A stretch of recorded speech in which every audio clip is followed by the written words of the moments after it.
Hey students, welcome back to my channel Bansal biology. मेरे साथ आज पायल हैं जो आईएएससी से अपनी इंटीग्रेटेड पीएचडी परस्यू कर रही हैं। ये आज अपने सारे एक्सपीरियंसेस शेयर करने वाली हैं कि किस तरीके से इन्होंने तैयारी की थी, किस तरीके से आईएएससी में पहुंची और बाकी इतने सारे इंस्टीट्यूट्स में सिलेक्शन होने के बावजूद इन्होंने आईएएससी क्यों सिलेक्ट किया। So first of all Payal, welcome to Bansal biology. Thank you ma'am बुलाने के लिए।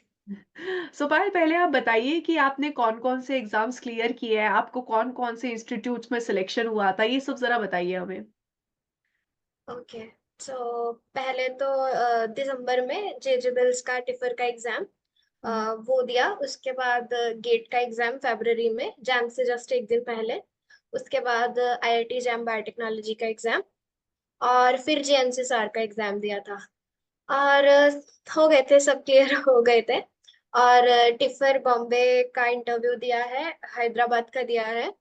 और जेएनसीआर का, आईसर पुणे का, आईएससी का, एमएससी का इंटरव्यू, आईएससी का पीएचडी का इंटरव्यू। सो सब जगह मतलब अच्छा था।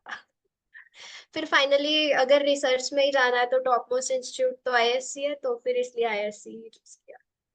चलो, काफ़ी सारी जगह तुम्हारा हुआ है सिलेक्शन, जैसे कि मैं तुम्हें देख भी सकती हूँ। गैडवी में तुम्हारी एआईआर 24 थी, आईआईटी जैम में 69 आपकी एआईआर थी और आपने बहुत सारी जगहों पे दिया है, IISc, IIT, TIFR, JNCSR, IISER, India के सभी टॉप इंस्टीट्यूट्स में आपने इंटरव्यू दिया है, जितना मैं यहाँ पे देख सकती हूँ पायल। सो पायल, आपको ये जो आईआईएससी बैंगलोर में एडमिशन मिला है, वो किसके स्कोर के बेसिस पे मिला है, गेट के या IIT jam? IIT jam. IIT jam. मतलब आई मैंने आईआईटी जैम के थ्रू ही अप्लाई किया था, क्योंकि उसमें मेरा रैंक अच्छा था कंपेयर टू गेट। हाँ, हाँ। सो और इन पीएचडी में जैम के थ्रू ही होता है सिलेक्शन। एमएससी में होता है गेट के थ्रू और आईआईटी जैम। तो ओके, इंटीग्रेटेड पीएचडी में, अच्छा। सो आप मुझे ये बता सकती हैं पायल, आपकी जर्नी की ये पूरी जो जर्नी है, इसकी शुरुआत कब हुई थी, कहाँ से हुई थी, किस तरीके से शुरुआत हुई थी? स्टार्टिंग में तो ऐसे बस ऐसे पता था कि हाँ ये एग्जाम्स होते हैं। तो उसके बाद फिर फर्स्ट ईयर से थोड़ा थोड़ा पढ़ना स्टार्ट किया, बट वही कि सेकेंड ईयर के एंड तक आते आते सीरियस प्रिपरेशन स्टार्ट किया। फिर आपकी क्लासेस ज्वाइन की, पता चला आपके बारे में यूट्यूब से। वही सारे रिसोर्सेज यूज करती थी, बट आपकी क्लासेस से फिर थोड़ा कंसाइज में पता चल जाता था क्या क्या कैसे कैसे करना है। तो टाइम बहुत सेव हुआ है उससे। और क्वेश्चन प्रैक्टिस तो आपके बढ़िया ही थे। गैट बी में तो मतलब कुछ नोट्स भी नहीं देखे, बस वही जो जैम में पढ़ा था, क्योंकि बस हो जाती है इतने पेपर देके। और देन आई वाज लाइक कि बस अब प्रैक्टिस सेशन देखूंगी और बस इससे ऊपर नहीं करूंगी कुछ। और मिड से फाइनल सेमेस्टर 6 सेम के एग्जाम्स भी चल रहे थे, और बीच में ही ऐसे अटका हुआ था गैट भी। अच्छा। हाँ, ये सारे बहुत सारे स्टूडेंट्स के साथ दिक्कत हो रही है कि आईआईटी जैम है, फाइनल सेमेस्टर है, गैट भी है। सो ये काफ़ी दिक्कतें हो रही है स्टूडेंट्स के साथ भी। सो तुमने किस तरीके से मैनेज किया था ये सारी चीज़ें? मैंने सेमेस्टर का ऐसे क्लास में जो पढ़ाते थे वो ऐसे सुन लेती थी कि यही याद हो जाए कॉलेज में। हुँ, हुँ। तो कॉलेज वालों का इतना टेंशन नहीं लेती थी कि वो वही लेक्चर में जो पढ़ाया वो नोट्स बना लिए अच्छे से, वही याद कर लिया, और पूरा घर पे आके डेडिकेट हो गए कॉम्पिटिटिव एग्जाम की तरफ। क्योंकि फाइनली आगे का जो पीजी करनी है तो वो तो कॉम्पिटिटिव एग्जाम के थ्रू ही होगा। So better to smart work करो कि उधर ही फोकस करो। सेमेस्टर तो होते ही रहेंगे, वैसे भी किसी भी इंस्टीट्यूट में जाओ 55% चाहिए, वो तो वैसे भी आ जाएंगे बिना पढ़े भी। डेफ़िनेटली, ये बहुत अच्छी बात है कि आपने कॉम्पिटिटिव एग्ज़ाम पे फ़ोकस किया। स्टूडेंट्स जो होते हैं थोड़े सेमेस्टर की तरफ फ़ोकस करने लग जाते हैं, तो कॉम्पिटिटिव एग्ज़ाम पीछे रह जाता है। फाइनली आपसे जाके ये लेकिन पूछेंगे। फिर भी हाँ, हाँ। करते करते जैसे एग्जाम की प्रिपरेशन करते हैं, तो काफी सिलेबस यूनिवर्सिटी का और इन कॉम्पिटिटिव एग्जाम्स का ओवरलैपिंग रहता है। तो डेफ़िन ऐसे ऐसे ठीक ठाक पढ़ के भी मेरा अपनी यूनिवर्सिटी में रैंक 1 आ गया था। अरे वाह! हाँ, वो क्योंकि लिए जैम और गैट भी अलग थोड़ी है, फाइनली सिलेबस तो वही होता है, सेल बायोलॉजी, मॉलिक्यूलर बायोलॉजी बदल थोड़ी जाएगी, तो वो तो सेम ही रहती है और एग्ज़ाम भी ऐसे बनाया जाता है कि आपके सेमेस्टर में भी हेल्प करे, जैम को बनाया उस तरीके से ही है। सो पायल, ये सब में मैं आपसे ये पूछना चाहूँगी कि किस तरीके से जो बंसल बायोलॉजी यूट्यूब था या जो आप बंसल बायोलॉजी मतलब मेरे साथ आप जो क्लासेस लेती थी, वो आपको किस तरीके से हेल्प किया आपकी प्रिपरेशन के टाइम पे? वही एग्जाम हम अगर कोई भी दे रहे हैं तो ये जानने से ज्यादा इम्पोर्टेंट कि क्या आएगा, ये पता होना ज्यादा जरूरी है कि क्या नहीं आएगा। तो अब वो तो हम इतना पूरा बैठ के एनालिसिस नहीं करेंगे, वो तो आप करके बैठे हो। तो आप बहुत सारा टाइम सेव कर देते हैं अगर। तो उसके अलावा कि कौन से टॉपिक्स पे ज्यादा एम्फोसिस करना है वो सब क्लासेस से पता चल जाता है, तो इसका कोई झंझट नहीं रहता कि अलग अलग 10 किताबें निकालो फिर उसमें से नोट्स बनाओ पढ़ो, ये तो वो सब आप करा देते हो फिर। तो वही मतलब बेसिकली अगर कॉलेज के साथ साथ एग्जाम क्लियर करना है तो काफी अच्छा रहता है अगर कोचिंग ले ली जाए। डेफिनेटली। सो पायल, मैं आपसे ये भी पूछना चाहूंगी कि गैडवी में बहुत सारे स्टूडेंट्स ये पूछते हैं कि मैम कुछ यूनिट स्किप करनी है हमें, क्योंकि लिए 100 में से सिर्फ 60 क्वेश्चंस करने होते हैं पार्ट बी में। तो आपने भी कोई यूनिट स्किप की थी क्या सेक्शन बी में?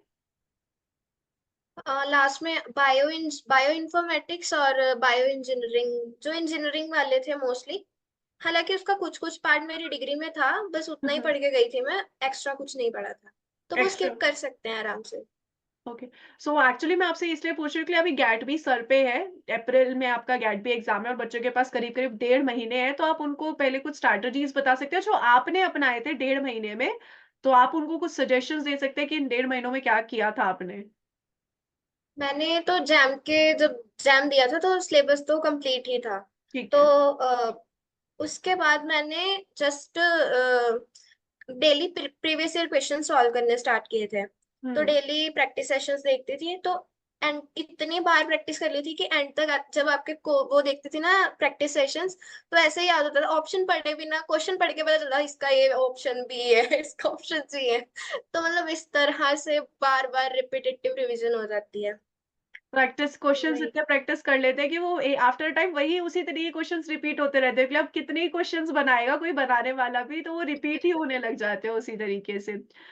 और आपने जो फिजिक्स केमिस्ट्री मैथ्स है वो किस तरीके से बैलेंस आउट किया था बायो के साथ, पायल? फिजिक्स केमिस्ट्री, फिजिक्स में तो बस मैंने क्योंकि फॉर्मूला बेस्ड क्वेश्चंस ही आते हैं और जो कुछ एक दो क्वेश्चंस कंसेप्ट वाले आते हैं, तो वो अगर छोड़ के भी आएंगे तो भी डबल डिजिट रैंक आराम से आ जाएगा। तो वही मैंने ज्यादा मेहनत नहीं की थी उसमें कि ज्यादा टफ टफ क्वेश्चंस करने की, क्योंकि वो एक दो ही आएंगे। तो मैंने फॉर्मूला शीट्स बना ली थी फिजिक्स की, और फिर वही डेली रिवीजन करती थी, और फॉर्मूला ऐसे ऐसे ऐसे ऐसे देख के नहीं, पूरा लिख के सॉल्व करती थी। पूरा फिजिक्स मैंने 2-3 पेज में समराइज करके रखा था। अरे और सेम मैंने मैथ्स के साथ भी किया था। बट मैथ्स का ये है कि वही जो जैसे गवर्नमेंट जॉब्स के एग्जाम्स में नहीं मैथ्स आता है, unitary method general aptitude type, वैसा ही आता है गैटबी में भी। तो बस वही, अगर मैं ये भी कहूँ ना कि 10th तक का आता है तो वो भी ठीक है। इतना भी 12th तक का नहीं आता है, क्योंकि 12th में भी मेरे पास मैथ्स था, लेकिन मुझे लगा नहीं कि उसका गैट में कुछ फायदा हुआ। हाँ, आईआईटी जैम में हुआ था। और केमिस्ट्री का तो काफी बढ़िया तरीके से या लाइक लर्न किया था, कुछ कुछ मैकेनिज्म्स वगैरह। वाह। और वही मतलब कैलकुलेशन वाले पार्ट पे ज्यादा फोकस किया था। हाँ, गैडवी में जो मैथ्स आता है वो प्रॉपर मैथ्स आता नहीं है, वो जनरल एप्टीट्यूड वाला मैथ्स आता है, इसलिए ये पूरा बिल्कुल। ध्यान रखना होता है कि आईआईटी जाम के लिए पूरा अलग मैथ्स चाहिए, गैडवी के लिए अलग मैथ्स चाहिए। ये भी गैटबी एक के लिए दिक्कत है अलग चाहिए। कि उसके लिए अलग से आपको मैथ्स करना पड़ता है जो प्रॉपर अपना 11th 12th का मैथ्स है, और यहाँ पर आके बिल्कुल। तुम जनरल एप्टीट्यूड का मैथ्स करो। फिजिक्स केमिस्ट्री मैथ्स सेम रहती है, बस फिजिक्स केमिस्ट्री इजी हो जाती है as compare to IIT JAM गैडवी बिल्कुल। में, ये रह जाता है। तो वो थोड़ा इजी हो और जाता है। हाँ हाँ। गैट में तो लाइक एग्जैक्ट क्वेश्चंस भी पिछली बार मैंने रिपीट देखे हैं, या तो मुझे ऐसे लग रहा था कि मैंने बहुत बार बहुत बहुत प्रैक्टिस कर लिया था, तो लग रहा था ऐसे कि सेम सेम क्वेश्चंस आ गए हैं। हम्म। हाँ, ऐसे होता है गैटबी में। रिपीट तो खैर हर एक एग्जाम में देखे ही जाते हैं, आईआईटी एग्जाम में बस इतने रिपीट नहीं होते, लेकिन बाकी सब एग्जाम्स में देखे जाते हैं। कभी कभी ये होता है गेट के क्वेश्चन गैटबी में आ गए, आईआईटी एग्जाम के क्वेश्चन बिल्कुल। गेट में आ गए, ये भी बहुत देखा जाता है। सो चलिए क्वेश्चन तैयारी से अब चलते हैं इंटरव्यू की तरफ। पायल, तो तुमने इतने सारे इंटरव्यूज दिए, तुम्हें क्या लगा इंटरव्यू देकर, किस तरीके का तुम्हारा एक्सपीरियंस था, कैसे रहे तुम्हारे इंटरव्यूज? इंटरव्यूज जब मैंने पहला पहला दिया था तो कुछ ज्यादा मैं थोड़ा नर्वस थी, लेकिन फिर धीरे धीरे मतलब ऐसे है कि ठीक है इंटरव्यू है, चलो कोई बात नहीं बैठ जाते हैं देने। तो वही है कि स्टार्टिंग में वो बस आपसे ये एक्सपेक्ट करते हैं, उन्हें पता है आप अंडर ग्रेजुएट हो, तो वो आपसे बेसिक कंसेप्ट ही एक्सपेक्ट करते हैं कि आपको वो आने चाहिए। और ज्यादा फोकस ऐसे टेक्निक्स पे ही होता है कि mRNA का हाफ लाइफ कैसे डिटरमिन करोगे, सेल में प्रोटीन का हाफ लाइफ कैसे डिटरमिन करोगे, और सेल लाइफ सेल्स की स्टडी कैसे करोगे। सो इस टाइप के बेसिक बेसिक क्वेश्चन पूछते हैं। लेकिन हाँ, आईआईएससी में थोड़ा इन पीएचडी वाले में मैथ्स थोड़ा ज्यादा पूछा जाता है, और काफी खतरनाक सवाल पूछे जाते हैं। बाकी again it depends on the panel, कि अगर पैनल में मैथ्स वाले कोई कोई बैठे हुए हैं, जैसे टीबीजी से कोई बैठा है डिपार्टमेंट से, तो वो तो पक्का मैथ्स में आपकी खींचेंगे काफी। ओके। मेरे से तो प्रॉपर ग्राफ बनवाए गए थे कि हाँ इसका इंटरसेक्शन पॉइंट बताओ। और इवन मेरे से कंपाउंड माइक्रोस्कोप का वो रे डायग्राम बनवा लिया गया था। अच्छा, अरे बाप रे! तो आपको बोर्ड पे खड़ा कर देते होंगे कि आप बना के बताओ। बिल्कुल, हाँ, वो तो हर इंटरव्यू में ऐसे ही है कि बोर्ड पे खड़ा कर दिया, मार्कर देख के, अब 10-15 लोग बैठे। इन पीएचडी में ज्यादा लोग होते हैं, एमएससी में थोड़े चार चार लोग ही होते हैं, आईएससी में। ओके। बाकी सब इंटरव्यूज में मैंने, फर्स्ट राउंड जब होता है तो 3 प्रोफेसर्स का पैनल होता है, लेकिन फाइनल जब होता है तो 8-9 तक होते हैं। और सबसे ज्यादा बड़ा पैनल था जेएनसी सर के इंटरव्यू का। लिटरली 2 हॉल्स में पूरे ऐसे, मुझे लगता है पूरा फैकल्टी ही बैठता है जेएनसी सर का तो अच्छा। इंटरव्यू लेने के लिए।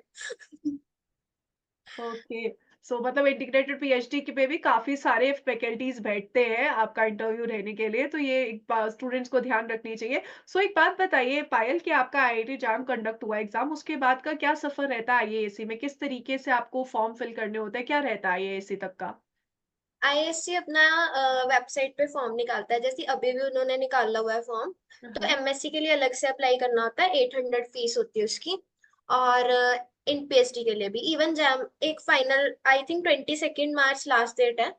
तो उस लास्ट डेट से पहले पहले अप्लाई करना है। एग्जाम का रिजल्ट आया नहीं आया दैट डजंट मैटर। हुँ, और हुँ। वो काफी चीजें पूछते हैं, वर्कशॉप्स क्या लगाई हैं आपने, सर्टिफिकेट्स कौन कौन से हैं, वो सब मतलब काफी डिटेल में फिल करना है। और मजे मजे में ये नहीं कि मैक्सिमम सब्जेक्ट्स फिल कर दिए उसमें, कि हाँ मेरे को, मैं तो बहुत सब्जेक्ट वही वही ऊपर रखने हैं जो, क्योंकि वो जनरली फर्स्ट फर्स्ट सब्जेक्ट से ही क्वेश्चंस पूछने स्टार्ट कर देते हैं।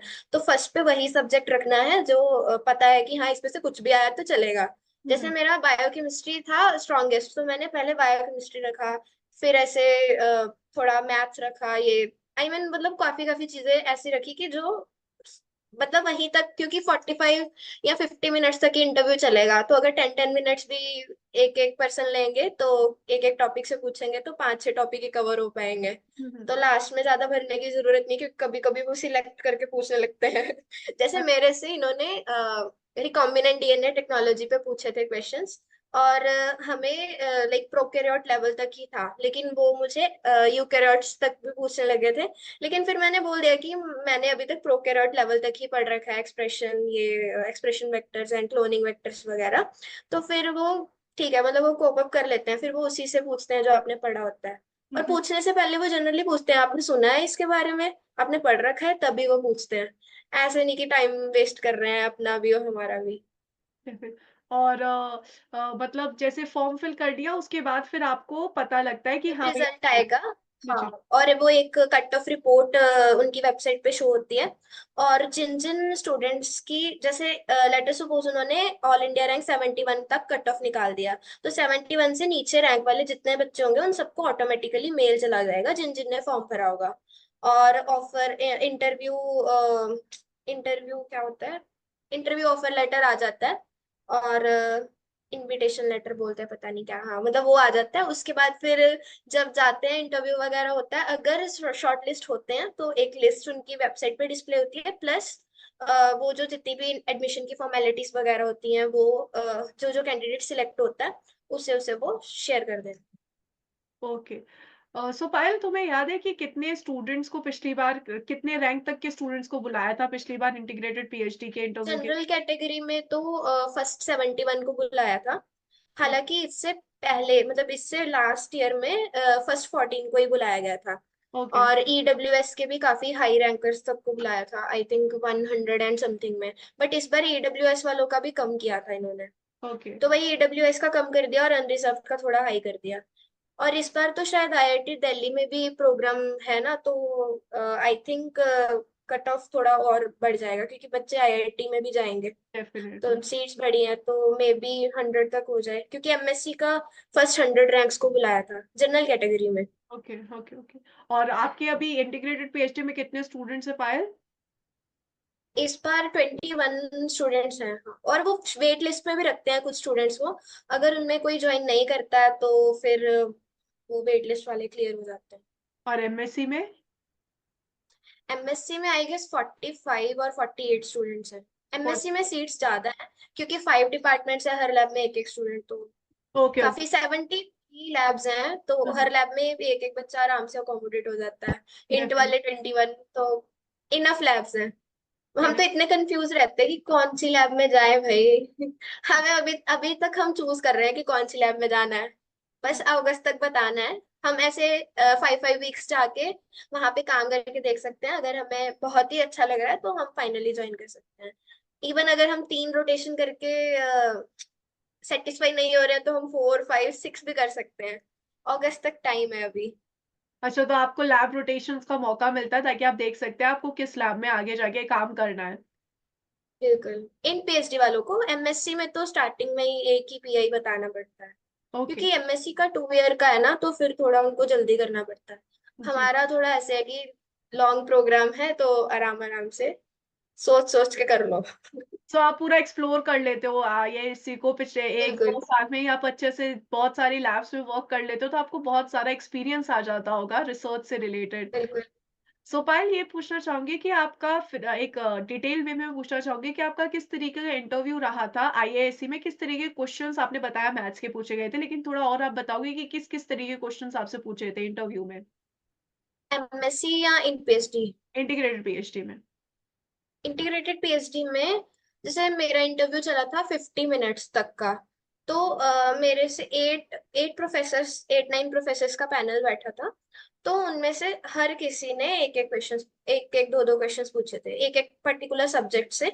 हाँ। तो जैसे उन्होंने, मैं जब गई तो उन्होंने, जैसे मैंने फॉर्म में जो जो लिखा था कि मैंने 12th यहाँ से ये सब्जेक्ट से की है, यूजी में ये सब्जेक्ट्स थे, तो वो एक कोऑर्डिनेटर पहले रीड करके सबको, पैनल को बता देते हैं कि इस बच्चे का ये बैकग्राउंड है, तो इस हिसाब से क्वेश्चन पूछने हैं। और फिर वो मुझसे पूछ, और मैंने बहुत सारे सब्जेक्ट्स लिखे हुए थे उसमें, जो मतलब मेरे को आइडिया था। तो उन्होंने मेरे से पूछा कि इतने सब्जेक्ट्स आपने पढ़े हैं, तो आपका थॉरो कौन सा है? तो मैंने बोला कि बायोकेमिस्ट्री। तो फिर उसमें से जो बायोकेमिस्ट्री के स्पेशलिस्ट थे, आई मीन जो बायोकेमिस्ट्री डिपार्टमेंट से थे, एक मैम थे, तो उन्होंने मेरे से फिर क्वेश्चंस बायोकेमिस्ट्री पे पूछने स्टार्ट किए। जैसे उन्होंने मेरे से पहले मतलब वो मार्कर दे दिया और एक पेप्टाइड सीक्वेंस लिखवाया। और फिर उन्होंने बोला कि कुछ आपको मैंने ये ट्रिप्सिन और इसका मिक्सचर दे दिया है, तो क्लीवेज साइट्स वाला वो करवाया। फिर उसके बाद उन्होंने ये पूछा कि इस प्रोटीन का आप कितने डाइसल्फाइड बॉन्ड बनेंगे, तो अगर इसको आपने एनालाइज करना है तो कौन सी टेक्निक यूज करोगे? तो वही नेटिव पेज। और फिर मैम बोले कि अगर इसके सेकेंडरी स्ट्रक्चर में है, टर्शरी में है, तो फिर आप क्या कैसे कौन सी टेक्निक करोगे, एसटीएस पेज। और अगर स्ट्रक्चर डिटरमिन करना है तो कौन सी टेक्निक करोगे? तो मतलब ऐसे क्वेश्चंस पूछे।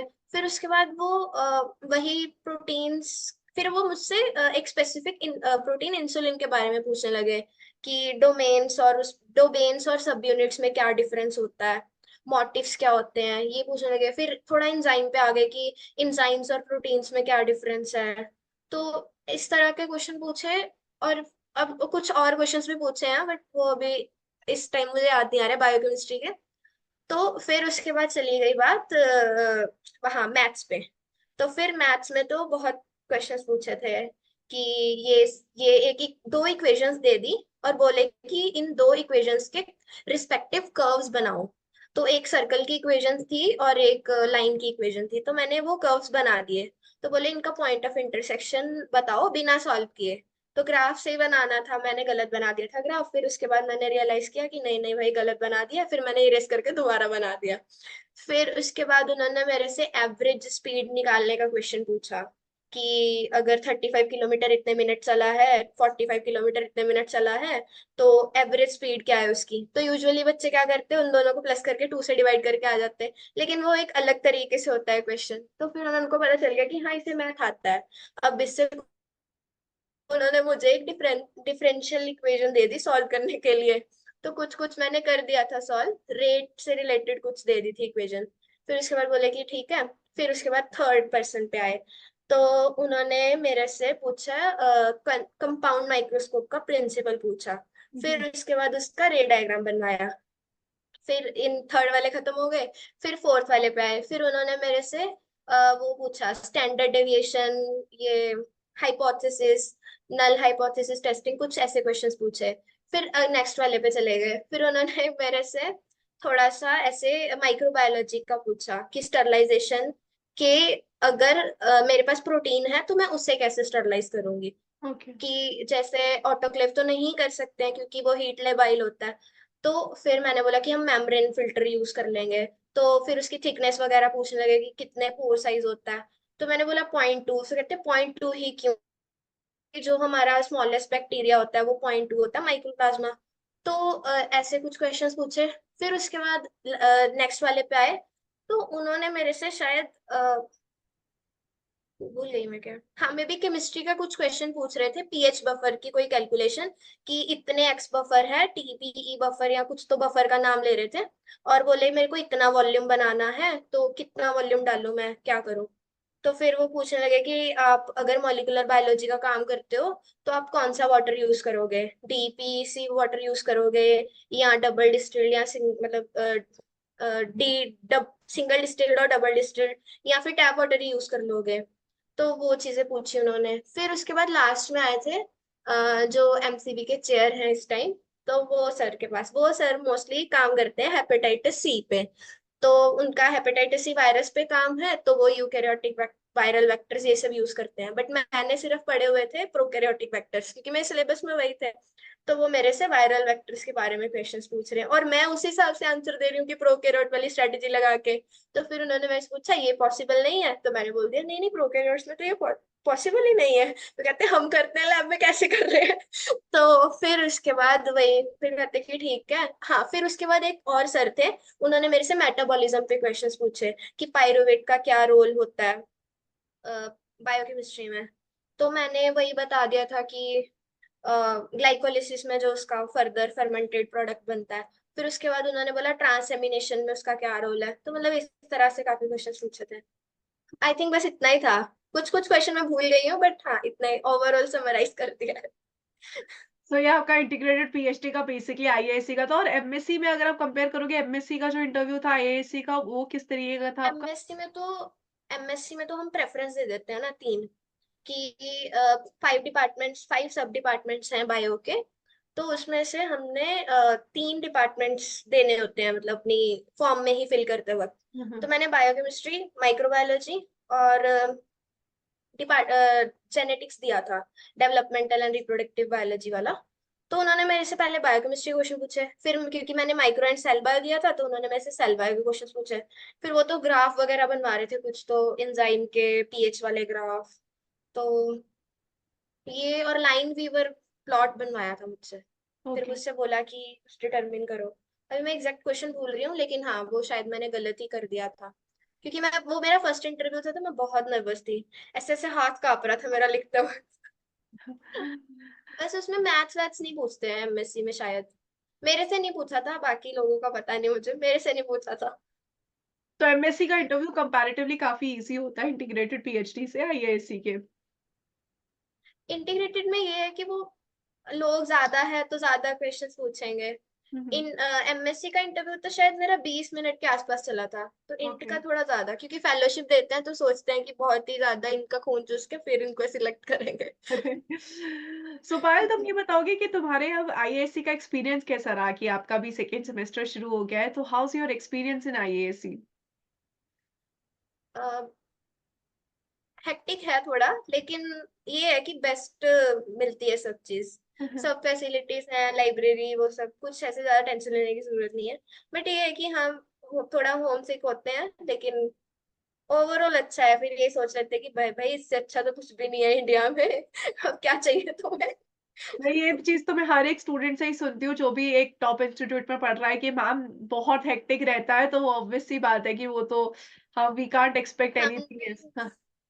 फर्स्ट सेमेस्टर फिर भी थोड़ा ऐसे चिल लगता है, मतलब जब आए थे फर्स्ट सेमेस्टर में तब तो लगता था कि भाई ये क्या चल रहा है इतना, क्योंकि एक तो स्टार्टिंग में हमें कॉलेजेस में क्या है कि थोड़ा इंग्लिश हिंदी मिक्स होती है, बट यहाँ पे आके आपको एक तो साइंटिस्ट पढ़ा रहे हैं, और दूसरा कि उनका जो इंग्लिश का एसेंट होता है ना वो थोड़ा, मतलब वो इंडियन नहीं होता एसेंट, वो जहां से उन्होंने पोस्ट डॉक की होती है, जैसे यूएसए से या अमेरिका जहां से भी, तो उनका वो एसेंट उस टाइप का होता है, और हमें इतना सुनने की आदत नहीं होती है, तो पूरा स्टार्टिंग में क्लास में 100% समझ में नहीं आता है, लेकिन फिर वही धीरे धीरे आदत हो जाती है, 1-2 महीने बाद तो फिर आना समझ आना स्टार्ट हो जाता है प्रॉपर, कि हाँ फिर लगता है कि नॉर्मल है, हाँ समझ आ रहा है, बढ़िया है। ओके। और बाकी स्टार्टिंग में फर्स्ट सेमेस्टर भी बहुत लगता है कि भाई पास भी होंगे या नहीं होंगे, लेकिन फिर वही है कि पेपर दे के पता चल जाता है कि हाँ आ जाएंगे मार्क्स अच्छे, और यहाँ पे ऐसे ग्रेड सिस्टम है तो आ जाते हैं, मतलब बहुत अच्छे नहीं आते हैं, सबके सबके ऑलमोस्ट सेम सेम आते हैं, क्योंकि सबका इंटेलेक्ट लेवल ऑलमोस्ट सेम ही होता है, अगर उन्होंने इंटरव्यू में सिलेक्ट किया है तो सब सेम हो गए हैं, अब बस सबका सेम है, जो जितनी मेहनत कर देगा उतना हो जाएगा, मेहनत करने को कर ले बट समय नहीं होता है जितना होता है उतनी कर देते हैं। डेफिनेटली। और आपने और भी बहुत सारे इंस्टीट्यूट्स के मैं देख सकती हूँ कि इंटरव्यू दिए हैं, जैसे कि आपने जेएनसीएसआर का दिया था, आईसोस के आपने इंटरव्यू दिया, आईआईटी खड़गपुर का आपने दिया था और टीआईएफआर का दिए। तो आप इन सबको जब कंपेयर करोगे तो इनके बारे में भी आप थोड़ा बता सकते हो कि आपका इन सब में एक्सपीरियंस कैसा था इंटरव्यू का? टिफर वगैरह, टिफर में तो लाइक वो काफी बस एक्सपेरिमेंटल ही पूछते हैं, हमें ऐसे कुछ मैथ वैथ कुछ नहीं पूछा था टिफर में तो, हाँ, हाँ। बाकी फर्स्ट राउंड उसका चिल होता है, लेकिन सेकंड राउंड थोड़ा मतलब हेक्टिक सुना है। टीआईएफआर। बाकी जेएनसीआर में तो ये है कि आप बोल दो बस, आप कुछ भी बोलो, बट वो डिटेल्ड आंसर मांगते हैं, वो उनको ये है कि हमने एक क्वेश्चन पूछा है तो आप उसका पूरा एग्जैक्ट उसका प्रॉपर आंसर बताओ, फुल फुल आंसर मांगते हैं वो। जी। बाकी इंटरव्यूज में मैंने देखा है कि हाँ अगर हम 2-3 लाइन में भी आंसर बता रहे हैं और वो टू दी पॉइंट बता रहे हैं तो सही है। ओके। सो मतलब आपको जो ऐसा लगा कि कौन-सा ऐसा इंटरव्यू था जो आपको सबसे खतरनाक वाला लगा? मतलब कि जिसमें पूरा अच्छे से आपसे जान निकाल के आपसे सारे क्वेश्चंस पूछे, ऐसा कौन-सा इंटरव्यू था इन सब इंस्टीट्यूट्स में से इन कौन-सा पीएचडी का, आईएससी का इन पीएचडी का इंटरव्यू सही है आपका? नहीं, हाँ, इससे भी ज्यादा आईसर पुणे का इंटरव्यू, उसमें तो वही बस मैथ्स, क्योंकि उनका में भी ज्यादा कंप्यूटेशनल लैब्स है उनकी, तो वो एक्सपेक्ट करते हैं हमसे कि हमें मैथ्स का सब आता हो, हाँ, तो लिटरली गेव मी सम डिफरेंशियल इक्वेशन टू सॉल्व, कि सेकेंड ऑर्डर लगाओ, पता नहीं क्या बोल रहे थे भाई, मैं मेरे से नहीं हुआ, मैंने कहा नहीं होगा मेरे से ओके। बाकी का मैंने थोड़ा थोड़ा फिर भी कर दिया था, लेकिन वो इक्वेशन देख के तो पता नहीं क्या ही हो गया मुझे।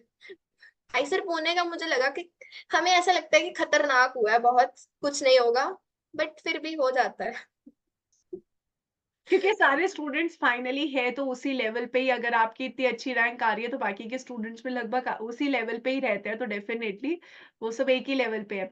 सो पर इसके बाद आप मुझे ये बताओगे कि अभी जैसे बहुत सारे स्टूडेंट्स हैं वो इस बार गेट भी देने वाले हैं और उनका भी इंटरव्यू भी है, बहुत सारे ऐसे स्टूडेंट्स हैं जो अच्छा स्कोर कर रहे हैं आईआईटी जैम में तो उनका इंटरव्यू भी है। तो अभी वो जो लास्ट के अभी इंटरव्यू में जितने भी दिन है तो उनको क्या पढ़ना चाहिए, किस तरीके से उनको अपना मैनेज करना चाहिए? आई थिंक कोई भी 3 सब्जेक्ट्स उठा लें, जैसे बायो, टेक्निक्स को तो बिल्कुल ना ही छोड़े, हम्म। टेक्निक्स तो वो अकेडमी में भी काम आएंगी, वो इंटरव्यू में, हर इंटरव्यू में अगर मैं बात करूँ तो टेक्निक ओरिएंटेड ही रहता है, क्योंकि वो वही पूछते हैं कि लैब में आके आपने अल्टीमेटली काम करना है, और डेफिनेटली। आपके पास ना हम अगर कुछ भी बताते हैं, कि जैसे मेरे को अभी याद आया कि उन्होंने मेरे से पूछा how will you confirm that this particular mRNA is present in the cell, तो मैंने बोला आरएनए ट्राइजल मेथड से आइसोलेट कर लेंगे, उसके बाद माइक्रो एरे कर लेंगे कि दिस पर्टिकुलर इज प्रेजेंट और नॉट, तो फिर वो हंसने लगे कि ये तो microarray is very costly, तो you have to tell us some economical method, तो फिर मैंने बोला कि ठीक है फिर हम नदरन प्लॉट कर लेंगे, तो वही कि वो एक टेक्निक अगर हमने बता दी है तो वो अल्टरनेट टेक्निक्स पूछ के आपका रिसर्च एप्टीट्यूड टेस्ट करते हैं। ओके। सो टेक्निक्स बहुत अच्छे से करे स्टूडेंट, जो भी स्टूडेंट है वो टेक्निक्स अच्छे से पढ़कर जाए ही जाए एग्जाम्स के लिए भी और और इस तरह से कर लें, मतलब कि जैसे अगर वो आपको बोल दें कि कोई ट्रांसक्रिप्शन फैक्टर है, तो एक प्रोटीन है, एक्स प्रोटीन है, वो as a transcription factor work करता है, how will you prove it कि वो ट्रांसक्रिप्शन फैक्टर की तरह वर्क कर रहा है, तो वही आपको एक्सपेरिमेंट सोचना है। और अब ये सब्जेक्टिव है, हर कोई अपना एक अलग टेक्निक से एक्सपेरिमेंट सोच सकता है। जैसे कि पहले प्रोटीन को आइसोलेट कर लें, फिर आई मीन एम्सा करके कैसे होता है, वो करके चेक कर सकते हैं, क्योंकि अगर ट्रांसक्रिप्शन फैक्टर है it will definitely bind to the DNA. So एक में ओनली डीएनए एक वेल में, और सेकंड वेल में हम डीएनए प्लस प्रोटीन इंक्यूबेट करने के बाद। So if the transcription factor had bind to the DNA, then of course उसका मास इंक्रीज हो जाएगा, तो वो पीछे रह जाएगा, और जो सिंपल डीएनए है वो आगे निकल जाएगा। सो वही। सो मतलब टेक्निक्स, इन शॉर्ट हमेशा मैं यही कहती हूँ स्टूडेंट्स को कि टेक्निक्स कभी स्किप नहीं करनी चाहिए। वो एक ऐसी चीज है जो आपको काम आएगी इंटरव्यू में भी और आपके एग्जाम में भी बहुत काम आएगी। तो वो तो आपको करनी ही चाहिए। So Payal, thank you so much for joining with Bansal biology. I hope कि आपके जितने भी बातें आपने बताई है वो सारे स्टूडेंट्स को बहुत हेल्प करेंगी। And wish you all the very best for your integrated PhD. आपकी बहुत अच्छे से इंटीग्रेटेड पीएचडी हो, मुझे इस बात की उम्मीद है। Thank you and ma'am. Thank you for joining with Bansal biology. Thank you ma'am, bye ma'am, good night. Good night.